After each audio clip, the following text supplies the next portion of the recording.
आल्हा उदल बुंदेलखंड के वीर योद्धा भाग 5। आल्हा और उदल की वापसी की खबर महोबा में बिजली की तरह फैल गई। जो लोग उनके जाने से दुखी थे उनमें नई आशा का संचार हुआ। परमाल अपनी गलती का एहसास कर चुके थे। आल्हा और उदल को वापस आता देख उनकी आंखों में नमी आ गई। उन्होंने दरबार में दोनों भाइयों का भव्य स्वागत किया और सार्वजनिक रूप से उनसे अपने कुनिये के लिए क्षमा मांगी। आल्हा और उदल ने बिना किसी कटुता के परमाल को क्षमा किया, क्योंकि उनका एकमात्र ध्येय महोबा की रक्षा था। युद्ध की रणभेरी महोबा की तैयारी।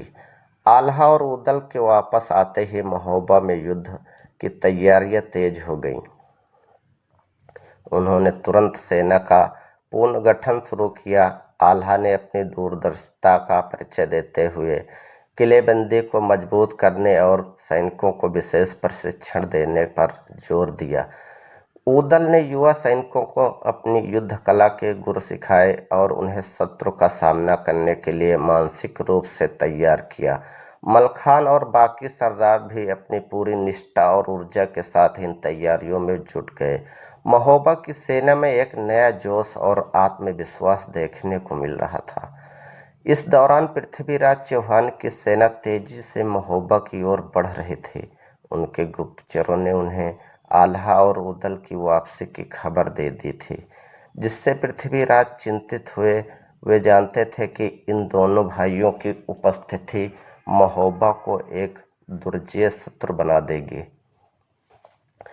कन्नौज में जयचंद, जो अपनी जीत के प्रति अस्वस्थ थे, उन्हें भी आल्हा उदल की वापसी से झटका लगा।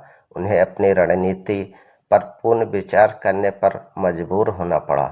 युद्ध का सखानंद, तुमुल कोहलाल। आखिरकार वह दिन आ गया जब पृथ्वीराज चौहान की विशाल सेना महोबा की सीमा पर आ पहुंची।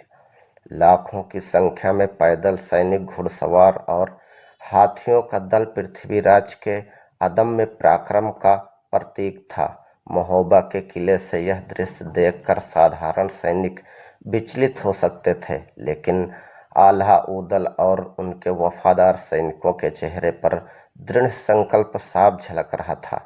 पृथ्वीराज ने पहले महोबा को आत्मसमर्पण का अंतिम अवसर दिया, लेकिन परमाल और उनके वीरों ने इसे अस्वीकार कर दिया। उन्हें अपनी भूमि और सम्मान की रक्षा करनी थी। युद्ध का शंखनाद हुआ और दोनों ओर से तीरों और भालों की वर्षा होने लगी।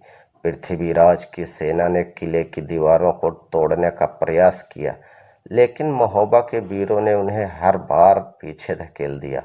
आल्हा और उदल का रण कौशल। युद्ध के मैदान में आल्हा और उदल का पराक्रम अद्भुत था। आल्हा अपनी तलवारबाजी और रणनीतिक सूझबूझ से पृथ्वीराज की सेना में हाहाकार मचा रहे थे। वे शत्रु सैनिकों को ऐसे काट रहे थे जैसे घास काट रहे हों। उनका एक एक वार सटीक और घातक था। दूसरी ओर उदल ने अपने गदा के प्रहार से युद्ध भूमि में आतंक मचा दिया। जो भी सैनिक उनके सामने आता उसे धरती पर ढेर कर देते थे। वे ऐसे लड़ रहे थे मानो कोई दैत्य रणभूमि में उतर आया हो। उनकी गर्जना सुनकर शत्रु सैनिक भयभीत हो जाते थे। मलखान और अन्य सरदार भी अपनी अपनी टुकड़ियों को नेतृत्व करते हुए वीरतापूर्वक लड़ रहे थे। पृथ्वीराज चौहान ने स्वयं देखा कि आल्हा और उदल की वीरता अभूतपूर्व है। उन्होंने अपने सबसे कुशल सेनापतियों को उन्हें रोकने के लिए भेजा, लेकिन कोई भी उन्हें रोकने में सफल नहीं हो पाया। युद्ध कई दिनों तक चलता रहा, जिसमें दोनों ओर से भारी क्षति हुई।